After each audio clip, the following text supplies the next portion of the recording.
اعوذ باللہ من الشیطان الرجیم بسم اللہ الرحمن الرحیم الحمد للہ والصلاة والسلام علی رسول اللہ ثم الصلاة والسلام علی خلیفۃ اللہ وعلی آلہما واصحابہما اجمعین من یومنا ھذا الی یوم الدین اما بعد فقال اللہ سبحانہ وتعالی فی القرآن المجید والفرقان الحمید فاعوذ باللہ من الشیطان الرجیم بسم اللہ الرحمن الرحیم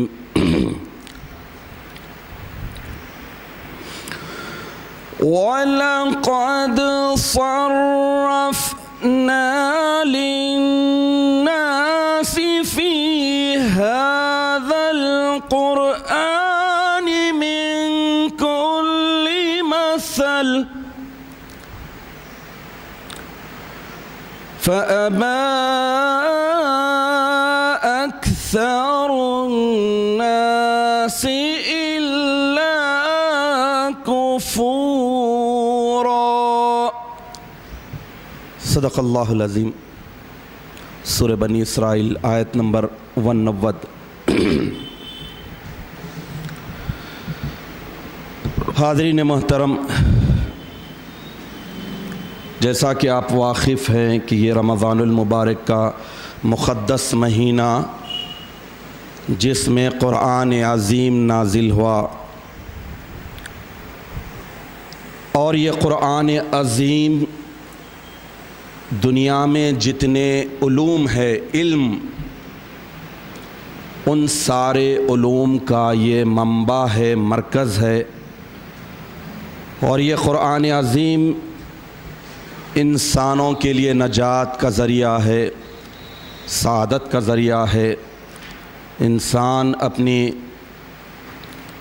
روحانی، اعتقادی، جسمانی، مالی، سماجی، علمی، خاندانی، معاشرتی جتنے مسائل انسان کو پیش آ سکتے ہیں، ان سارے مسائل کا حل، سلوشن اس قرآن عظیم میں اللہ تعالیٰ نے بتا دیا ہے۔ چنانچہ قرآن حکیم ایک جگہ ارشاد فرماتا ہے کہ تبیانا لکل شیء، ہر چیز کو کھول کھول کر بیان کرنے والی کتاب۔ میں نے آپ کے سامنے سورہ بنی اسرائیل کی آیت نمبر 190 کی تلاوت کا شرف حاصل کیا، جس میں اللہ تعالیٰ ارشاد فرما رہے ہیں کہ وَلَقَدْ صَرَّفْنَا لِلنَّاسِ فِي هَذَا الْقُرْآنِ، بے شک اس قرآن میں ہم نے، اللہ تعالیٰ ارشاد فرمائے کہ ہم نے ہر چیز کو بیان کر دیا ہے، من کلی مثل، ہر مثال کے ذریعے۔ اس میں مچھر کی بھی مثال ہے، پہاڑ کی بھی ہے، سمندروں کی بھی ہے، انسان کی بھی ہے، انسان کے پیدا ہونے کی وہ کیفیت کے تعلق سے ہے جو آج کی سائنس تھوڑا تھوڑا پہنچی ہے۔ نطفہ، خطرہ، کہاں سے کب، کون سے منتھ میں کیا ہوتا ہے، قرآن حکیم ساری چیزوں کو بیان کر دیا ہے۔ من کلی مثل، ہر چیز کو بتا دیا گیا ہے۔ فَأَبَى أَكْثَرُ النَّاسِ إِلَّا كَفُورًا، اکثر لوگ کفر کو اختیار کرتے ہیں، سرکشی کو اختیار کرتے ہیں۔ تو رمضان المبارک ہونے کی حیثیت سے ہم ایمان والوں کے لیے پر یہ بات لاگو ہوتی ہے، فرض بنتی ہے کہ ہم قرآن حکیم کو سچے دل کے ساتھ پڑھیں، نصیحت حاصل کرنے کے لیے پڑھیں، اپنے امراض کا حل نکالنے کے لیے ٹٹولیں۔ تو یقیناً یہ قرآن عظیم جس کے نازل کرنے کا بنیادی مقصد یہ ہے کہ اللہ تعالیٰ بتانا چاہتے ہیں کہ اسے سمجھو، پڑھو اور اس کے بعد عمل کرو، تو تب ہی کہیں یہ تمہارے لیے مسائل کا حل کا ذریعہ بنے گا، تمہارے علاج تمہارے امراض کے علاجوں کا ذریعہ بنے گا۔ اگر انسان ایسا نہیں کرتا ہے تو بہت سخت نقصان اٹھاتا ہے۔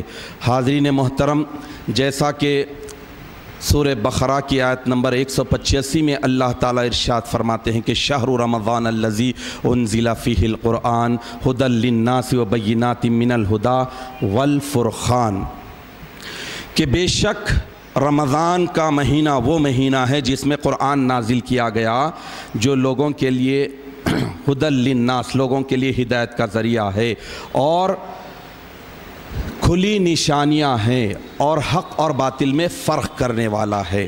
تو اب اس قرآن سے ہم فائدہ حاصل کریں، اپنی دنیا کو سدھارے، آخرت کو سدھارے۔ ربنا آتنا فی الدنیا حسنۃ وفی الآخرۃ حسنۃ وقنا عذاب النار، جو ہم دعا کرتے ہیں کہ اے اللہ ہمیں اس دنیا میں بھی حسنہ یعنی بھلائی، نیکی، بھلائی کون سی نیکی، کون سی بھلائی؟ اگر آدمی بھلائی کو ٹٹولنے بیٹھے گا، اچھے اخلاق بھلائی ہیں، اوقات کے پابند ہونا بھلائی ہے، اللہ تعالیٰ کے احکامات کے پابند ہونا بھلائی ہے، یہ نہیں بلکہ ٹاپ کلاس بھلائی کون سی ہے، سب سے اونچی بھلائی کون سی ہے؟ تو لغات القرآن میں بتایا گیا ہے کہ حسنہ کے معنی بھلائی، سب سے بڑی بھلائی، یعنی ذات باری تعالیٰ، اللہ تعالیٰ کی ذات سب سے بڑی بھلائی۔ تو ہمیں یہ ریئلائز کرنا ہے، ہمیں یہ احساس پیدا کرنا ہے کہ دنیا میں ہم کیا مانگ رہے ہیں۔ رزاق سے رزق مانگ رہے ہیں تو رزق ملے گا، رزاق سے حفاظت مانگ رہے ہیں، حافظ ہے تو حفاظت ملے گی، وہاب ہے خوب عطا کرنے والا ہے، عطا و بخشش کی بارش مانگ رہے ہیں، عطا و بخشش ملے گی۔ لیکن جب یہ ساری خصوصیات کے بجائے اللہ تعالیٰ کی یہ صفات کے بجائے اگر ذات کو مانگتے ہیں تو خود بخود صفات آ جاتے ہیں، ذات کے ساتھ تو صفات آ جائیں گے، صفات کے ساتھ ذات ہوتی ہے لیکن ذات کے ساتھ صفات مانگ۔ تو حسنہ، ربنا آتنا فی الدنیا حسنہ، اے اللہ سب سے بڑی بھلائی یعنی تیری ذات دنیا میں بھی عطا کر اور آخرت میں بھی عطا کر اور دوزخ کے عذاب سے بچا۔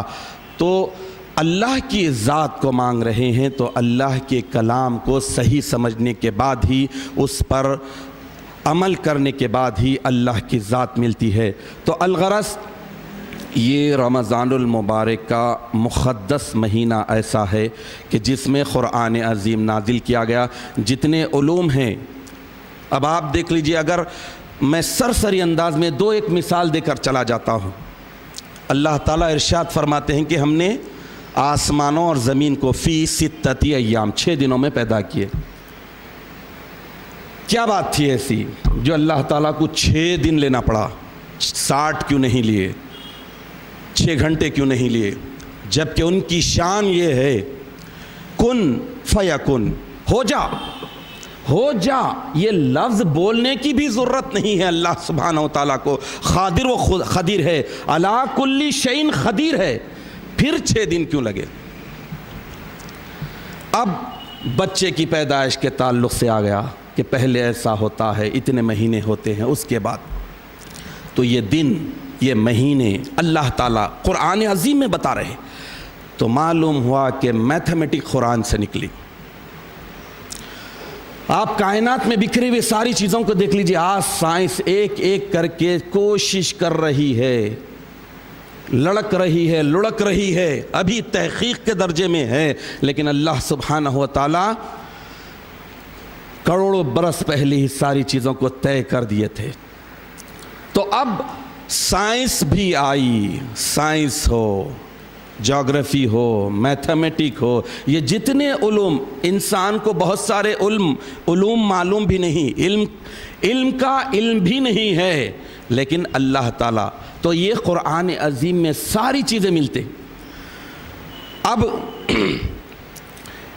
ان سارے علوم کا یہ مرکز ہے، منبع ہے قرآن عظیم، اور نازل کیا گیا رمضان المبارک میں۔ اللہ کے رسول صلی اللہ تعالیٰ علیہ وسلم ارشاد فرماتے ہیں، کیا ارشاد فرماتے ہیں کہ خیرکم من تعلم القرآن وَعَلَّمَهُ، تم میں بہترین شخص وہ ہے جو قرآن سیکھے، قرآن کی تعلیم دے، دوسروں کو تعلیم دے۔ تو اب ہمیں یہ دیکھنا ہے کہ قرآن عظیم کیا رمضان المبارک میں نازل ہوا تو خالی رمضان المبارک میں پڑھے، رمضان المبارک میں تعلیم دے، رمضان المبارک میں قرآن حکیم سے اکتساب کرے، حاصل کرے، فیض حاصل کرے، تعلیم لیے اور اس کے بعد چھوڑ دے؟ ایسا نہیں ہے۔ اللہ تعالیٰ ارشاد فرماتے ہیں کہ ایک مومن بندے کی زندگی ساری کی ساری آغاز سے لے کر انجام تک، اختتام تک قرآن کے سانچے میں ہو۔ ایک مرتبہ حضور اکرم نبی مکرم صلی اللہ تعالیٰ علیہ وسلم کا وصال مبارک ہو گیا، آپ دنیا سے پردہ فرما لیے۔ اس کے بعد ام المومنین بی بی عائشہ صدیقہ رضی اللہ تعالیٰ عنہا سے لوگوں نے سوال کیا کہ رسول اکرم صلی اللہ تعالیٰ علیہ وسلم کی خوبی، خصوصیت، کوئی اچھی بات، اٹریکٹیو بات، متاثر کن بات اگر ہے تو آپ بتائیے۔ تو بی بی نے کہا کہ کون سی بات ایسی ہے جو متاثر کن نہ ہو، اٹریکٹیو نہ ہو، بتاؤ کون سی ایسی بات؟ تو آپ لوگوں کے سوال کے بعد آپ نے کہا کہ حضور کے اخلاق قرآن تھے، قرآن کا مجموعہ تھے، یعنی ایک ہی لفظ میں کہہ دیا کہ چلتا پھرتا قرآن تھے۔ تو قرآن حکیم انسانوں کو بھی بتاتا ہے کہ انسان کے جینے کا، انسان کے مرنے کا، کس حال میں جیے، کیسے جیے، کتنا جیے، کون سی چیز کھائے، کون سی چیز پیے، کون سی چیز کو نہ کھائے، کون سی چیز نہ پیے، کیسا چلے، کیسا دوڑے، یہ ساری چیزیں قرآن عظیم میں بیان کر دی گئی ہیں۔ اور اس اعتبار سے ایک مومن بندے کی ساری زندگی اور زندگی کی ساری ایکٹیویٹیز، اس کا چلنا پھرنا، اٹھنا بیٹھنا، سننا بولنا، ساری کے سارے قرآن حکیم کے سانچے میں ہو۔ تو رمضان المبارک کے مقدس مہینے میں اللہ کے رسول ارشاد فرما رہے ہیں کہ تم میں بہترین شخص وہ ہے جو قرآن کی تعلیم دے، قرآن کی تعلیم حاصل کرے اور قرآن کی تعلیم دے۔ اب یہ تو عام بات ہوئی، خود اللہ کے نبی صلی اللہ تعالیٰ علیہ وسلم کے تعلق سے ہے کہ آپ رمضان المبارک میں نہیں بلکہ غیر رمضان المبارک میں بھی رات بھر تلاوت کرتے تھے، نماز پڑھتے تھے، ٹھہر کر اللہ کی آیات پڑھتے تھے، اور اللہ کی آیات پڑھنے کے بعد رقت طاری ہو جاتی تھی، آپ زار و خطار روتے تھے۔ احادیث شریفہ میں آیا ہے کہ ہچکیاں لیتے تھے، روتے روتے صرف آپ اور آپ کا اللہ ہوتا تھا، ہچکیاں لیتے تھے۔ تو وہ کون سی بات تھی، وہ کون سا جذبہ تھا جو آپ کو ہچکیاں لینے پر مجبور کرتا تھا؟ تو یہ کلام کا اثر تھا۔ ایک مرتبہ بخاری شریف میں حدیث آئی ہے، حضرت عبداللہ ابن مسعود رضی اللہ تعالیٰ عنہ سے حدیث شریف مروی ہے کہ ایک مرتبہ حضور اکرم نبی مکرم صلی اللہ تعالیٰ علیہ وسلم نے حکم دیا کہ اے عبداللہ تم مجھے قرآن سے کچھ سناؤ۔ تو حضرت عبداللہ ابن مسعود رضی اللہ تعالیٰ عنہ بڑے ہی انکساری کے ساتھ عرض کیا کہ یا رسول اللہ آپ صاحب قرآن ہیں، قرآن حکیم تو آپ پر نازل ہوا ہے، میں آپ کو کیا قرآن سناؤں؟ تو اللہ کے رسول صلی اللہ تعالیٰ علیہ وسلم ارشاد فرمائے کہ مجھے دوسروں کی زبانی قرآن سننا بہت پسند ہے۔ تو اللہ کے رسول صلی اللہ تعالیٰ علیہ وسلم کا حکم تھا، حضرت عبداللہ سورہ نساء پڑھنی شروع کی۔ سورہ نساء پڑھ رہے تھے اور اللہ کے رسول صلی اللہ تعالیٰ علیہ وسلم سن رہے تھے۔ ایک آیت شریفہ پر آئے جو سورہ نساء کی آیت نمبر 41 ہے، فَكَيْفَ إِذَا جِئْنَا مِن كُلِّ أُمَّةٍ بِشَهِيدٍ۔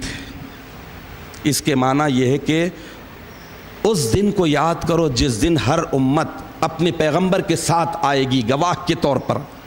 جب یہ آیت شریفہ پر پہنچے تو حضور اکرم صلی اللہ تعالیٰ علیہ وسلم سر اقدس کو اٹھائے اور ارشاد فرمایا کہ اے عبداللہ بس کرو، اب بس کرو۔ تو دیکھے تو آپ کی آنکھوں سے آنسو رواں دوا ہے۔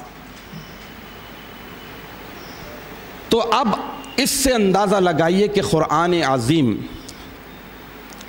جیسا کہ ایک جگہ ارشاد بھی فرمایا گیا ہے کہ تم جب قرآن کی تلاوت شروع کرو تو فاستعذ باللہ، فاستعذ شیطان سے تم پناہ مانگ لو. تو شیطان بڑی رکاوٹ بنتا ہے قرآن پڑھنے میں، قرآن سنانے میں، قرآن سننے میں. پچھلے دور میں بھی جب حضور اکرم نبی مکرم صلی اللہ تعالیٰ علیہ وسلم پر وحی نازل ہوتی تھی، آپ امت تک پہنچاتے تھے، تو سرداران قریش مخالفت پر کمر بستہ ہو گئے. حضور اکرم صلی اللہ تعالیٰ علیہ وسلم کی صداقت، امانت، دیانت، اس بات کے سب قائل تھے. جب مکہ مکرمہ میں آپ دعوت و تبلیغ کا آغاز کرنے والے تھے، ایک مرتبہ کی بات ہے، جب تک یہ بات، یہ قاعدہ کلیہ ہے کہ جب تک ذات پر ایمان مکمل نہ ہو، ذات کی ہر بات پر ایمان مکمل نہیں ہوتا. جب آدمی ذات کو مان لیتا ہے تو ذات کی ہر بات کو ماننے کے لیے تیار ہو جاتا ہے. اور جب اگر انسان ذات کا منکر ہو جاتا ہے تو اچھی سے اچھی بات بھی اسے کڑوی دکھتی ہے. یہ نفسیاتی بات ہے، یہ انسانی نیچر کی بات ہے. حضور اکرم صلی اللہ تعالیٰ علیہ وسلم کو سارے سرداران قریش جو کفار ہیں، مشرک ہیں، حضور کے شدید مخالف ہیں، دشمن ہیں، اس کے باوجود آپ کو صادق، سچا، سچ بولنے والا، امین، امانت دار مانتے تھے.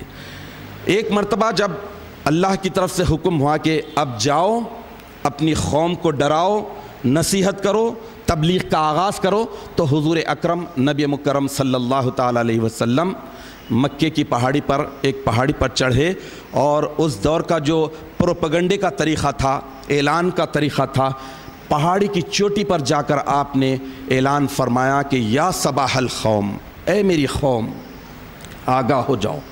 تو سب لوگ آئے. گیدرنگ کا جو سب سے پرفیکٹ طریقہ تھا اس کو اختیار کر کے اللہ کے رسول صلی اللہ تعالیٰ علیہ وسلم سب کو جمع کیے. پہاڑی کی چوٹی پر اللہ کے رسول صلی اللہ تعالیٰ علیہ وسلم ہے، اور پہاڑی کے نیچے سرداران قریش، اس میں مومن بھی ہیں، کافر بھی ہیں، اور اس میں خاص طور پر ابو لہب بھی ہے، جس کا اصل نام عبد العزیٰ تھا. لات، عزیٰ، یہ اس وقت یہ بڑے بڑے معبود تھے، جو باطل معبود تھے، جن کی پرستش کرتے تھے. اور ابو لہب کے معنی ہے چمکتا چہرہ یا شعلہ والا چہرہ، چونکہ وہ حسین جمیل تھا اور چہرہ اس کا بہت ہی خوبرو تھا، لال ہو جاتا تھا، اس حساب سے اسے ابو لہب کہا. ابو لہب بھی وہاں پر آ گیا. اس نے کہا، جو حضور کا حقیقی چچا تھا، بتاؤ بتیجے تم کیوں ہمیں بلائے ہو، کیا بات ہے؟ تو اللہ کے رسول صلی اللہ تعالیٰ علیہ وسلم ارشاد فرمائے، یعنی پہلے ذات پر ایمان لانے کی بات ہو رہی. قرآن حکیم کو ہم اللہ کی کتاب مانتے ہیں، لیکن اگر عملی طور پر احکامات کی خلاف ورزی کرتے ہیں، تعلیمات کے خلاف زندگی بسر کرتے ہیں، تو ہم میں اور کافر میں کوئی فرق نہیں ہوگا. اللہ کے رسول صلی اللہ تعالیٰ علیہ وسلم جمع کیے اور اس کے بعد سوال کیا کہ دیکھو، اگر میں تم سے کہوں کہ ایک لشکر جرار پہاڑ کے اس جانب ہے اور تم پر حملہ کرنے والا ہے، تو کیا تم میری بات کو مانو گے؟ میری بات کو، میرے کہا کو مانو گے؟ تو سبوں نے کہا کہ کیوں نہیں، انت صادق انت امین، کیوں نہیں مانیں گے، تم تو صادق ہو، سچے ہو، امین ہو. تو پہلے ذات کو منوایا گیا. اللہ سبحانہ و تعالیٰ دعوت و تبلیغ کا کام کا آغاز ہو رہا تھا. جتنے کفار ہیں، قیامت تک جتنے کافر آئیں گے، پہلے ذات کا انکار کرتے ہیں، اس کے بعد ذات کے پیغام کا اور ذات کی بات کا انکار کرتے ہیں. اللہ کے رسول صلی اللہ تعالیٰ علیہ وسلم کے تعلق سے بھی اللہ تعالیٰ نے پہلے ذات کو منوانے کی کہا. تو سب سے پہلے کس نے کہا؟ ابو لہب نے کہا کہ انت صادق انت امین، اے محمد آپ تو سچے ہیں، آپ تو امین ہیں. یہ ہو گیا. اس کے بعد بات آئی ذات کی، بات ذات کے میسج کی، ذات کے پیغام کی.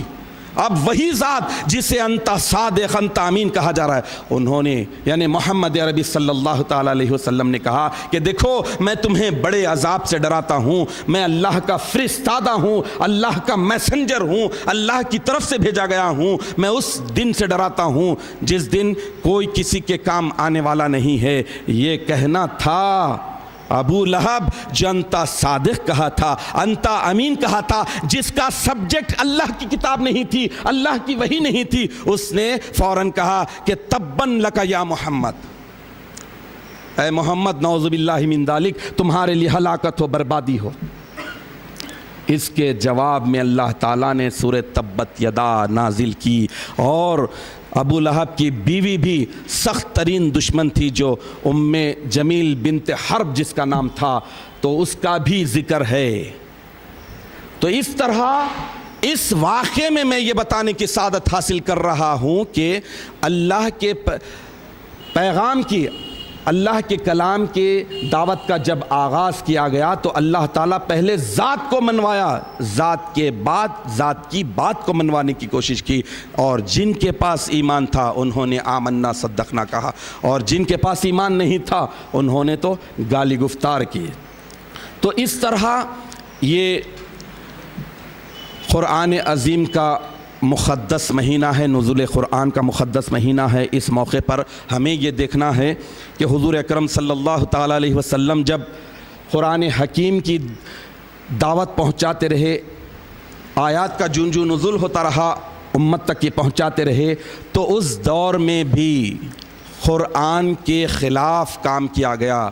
قرآن کے سننے اور سنانے سے لوگوں کو روکنے کے لیے ایک مہم ہوئی۔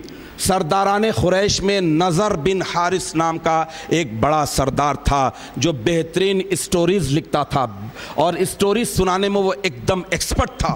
بہترین کہانیاں، من گھڑت کہانیاں، ایسی کہانیاں کہ لوگ ٹائم کا احساس نہیں ہوتا اور اس کی کہانیاں سننے کے لیے جمع ہو جاتے۔ اعلان کرتا، گیدرنگ ہوتی مختلف جگہ، یوں سمجھ لیجئے کہ اس دور کے حساب سے فنکشن ہالس لیتا تھا، پہاڑیوں پر بیٹھتا تھا، لوگوں کو بلاتا تھا بہترین انداز میں، اور ایسے انداز میں، متاثر کن انداز میں کہ لوگ اللہ کی طرف سے غافل ہو جاتے، اور ایسے ایسے انداز میں من گھڑت کہانیاں سناتا تھا، رومانٹک انداز میں سناتا تھا، ہرر انداز میں سناتا تھا۔ بہرحال نضر بن حارث کے تعلق سے آیا ہے کہ وہ لوگوں کو گمراہ کرنے کی کوشش کرتا تھا اور کسی حد تک وہ کامیاب ہوتا تھا۔ اگر آج دیکھتے ہیں تو نضر بن حارث کی ضرورت نہیں ہے۔ 70s کے دہے میں ٹی وی کا آغاز ہوا تھا، وہیں سے فل اسٹاپ لگنا شروع ہوا۔ اس کے بعد اس دور میں تو مہینے کے آخری اتوار کو ایک ہندی فلم آتا تھا، اور یوں ہی پوٹری فارم وغیرہ کے موویز ڈالے جاتے تھے۔ لوگ حیرت سے دیکھتے تھے کہ کیا انسان بھی چلتا ہے، کیا پھرتا ہے، کیا جانور بھی۔ 70s کی بات ہے، ہمارا بچپنا تھا۔ محلے میں دو ایک جگہ ٹی وی ہے اور لوگ قطاریں لگا کر بیٹھے ہیں اور ٹی وی والے چارانے لے کر چھوڑ رہے۔ اس کے بعد ہوتے ہوتے آج یہ صورتحال ہے کہ چینلز کتنے ہیں پتہ نہیں، ٹی وی کی بات بھی رہی، اب انٹرنیٹ آ گیا، نیٹ ورک ایسا ہو گیا کہ ہر گھر میں کئی نضر بن حارث پیدا ہو گئے ہیں۔ اللہ کے کلام کو سننے کی توفیق ہی نہیں ہو رہی ہے۔ نضر بن حارث ایک جگہ جمع ہوتا تھا، کئی لوگوں کو جمع کرتا تھا۔ قیامت کی نشانیوں میں سے ایک بڑی نشانی یہ بتائی گئی ہے کہ دجال آئے گا اور اپنی طرف کھینچ کر لے جائے گا۔ اب دیکھ لیجئے کہ چھوٹے چھوٹے، بلکہ اب تو بڑے بڑے اور دیواروں پر لگنے والے فلیٹ ٹی ویز اور مختلف قسم کے کمپیوٹر مانیٹرز وغیرہ آ گئے ہیں، جس کی وجہ سے آدمی گمراہ ہو رہا ہے۔ تو یعنی دجال کے پیچھے جانے کی ضرورت نہیں رہی، گھر میں، بلکہ ایک گھر میں کئی روم میں دجال موجود ہو گئے۔ قرآن سننے نہیں دے رہے ہیں، قرآن سمجھنے نہیں دے رہے ہیں، قرآن پر عمل کرنے کی بات تو رہی بہت دور کی۔ تو اس طرح ہمیں یہ سمجھنا ہے کہ قرآن سے ہم کیوں دور ہوتے جا رہے ہیں۔ وہ معزز تھے زمانے میں مسلمان ہو کر، اقبال کہتے ہیں کہ وہ معزز تھے زمانے میں مسلمان ہو کر، اور تم خار ہوئے تارک قرآن ہو کر۔ قرآن کو چھوڑنے کی وجہ سے آج ہم ہر تسبیح میں اعلان کرتے ہیں کہ القرآن والمہدی امامنا، قرآن اور مہدی ہمارے امام ہے۔ امام اللہ اکبر کہتا ہے تو آپ بتائیے کہ مصلی پر ٹھہرنے والا مقتدی کیا کرے گا؟ پیچھے پلٹ جائے گا؟ نہیں پلٹے گا، تکبیر باندھے گا۔ قرآن کہتا ہے کہ اقیموا الصلاۃ، تو ہم کیا کر رہے ہیں؟ امام کہہ رہا ہے آتوا الزکات، زکات دو، تو ہم کیا کر رہے ہیں؟ تو قرآنی تعلیمات سے اتنا دور ہو گئے ہیں، بے بہرا ہو گئے ہیں۔ آج کے جتنی ٹیکنالوجیز ہے اس کو ترقیات کہہ رہے ہیں۔ حاضرین محترم، اگر انسان سائنٹسٹ سے جا کر پوچھے کہ کیا یہ ترقی ہے تو وہ کہے گا کہ یہ ترقی نہیں، تنزل ہے۔ یہ بربادی کی طرف لے جانے والے انسٹرومنٹ تیار کیے جا رہے ہیں، جتنی ہلاکت کی طرف لے جانے والی چیزیں ہیں یہ پیدا کیے۔ آج سے پہلے انسان بڑا آزاد تھا، لینڈ آیا پریشان ہوا، پھر اس کے بعد سیل فون آیا، کہیں بھی کتے کا بچہ بھونکنے لگ جاتا ہے۔ اب آپ دیکھ لیجئے انسان پریشان کس حال میں ہوتا جا رہا ہے۔ اسے ترقی کا نام دیا جا رہا ہے۔ کیا پہلے کے لوگ نہیں جیے؟ کیا پہلے کے لوگوں کے پاس بھی موت نہیں ہوتی تھی؟ کیا پہلے کے لوگوں کے پاس بھی ولادت نہیں ہوتی تھی؟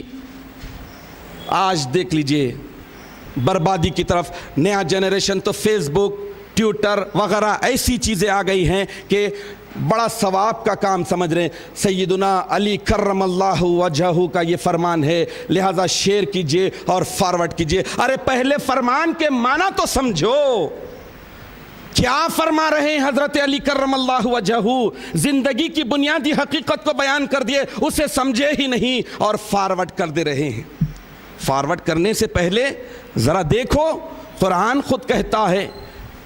تو اس طرح آج جتنی بھی برائیاں، خرافات، خرابیاں، بدعات، رسومات، کفر، شرک ہو رہی ہے، یہ قرآن کی دوری کی وجہ سے ہے۔ اور آپ کو معلوم ہونا چاہیے کہ خاتم النبیین صلی اللہ تعالیٰ علیہ وسلم ہو یا خاتم اولیاء حضرت مہدی موعود علیہ الصلوۃ والتسلیم ہو، سب سے زیادہ جس چیز کو پیش کیے ہیں، اخلاق سے بھی زیادہ جس چیز کو پیش کیے ہیں وہ ہے قرآن عظیم۔